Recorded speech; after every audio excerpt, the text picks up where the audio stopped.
Asante Mheshimiwa Mwenyekiti. Hivi karibuni mvua imenyesha na kusababisha mafuriko wilaya Hai na kufanya mto Mbuguni ufurike maji. Wananchi wanavuka kutoka wilaya Hai kwenda Simanjiro kwa kutumia boti, ili hali mto ule una mamba wakali.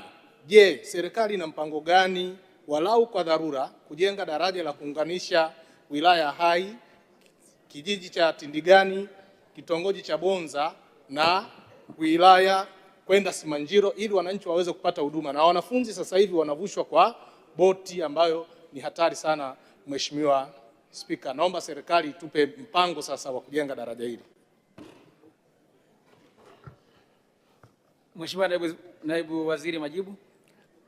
Mheshimiwa Naibu Spika, kama ambavyo nimetangulia kujibu kwenye maswali ya nyongeza yaliyotangulia, maeneo yote ambayo yameathirika na mvua, likiwemo eneo ambalo ameuliza Mheshimiwa mbunge Sasisha linalounganisha Hai pamoja na Simanjiro, serikali itakwenda kufanya matengenezo ili kurejesha huduma, wananchi waendelee kupita kwenye maeneo hayo.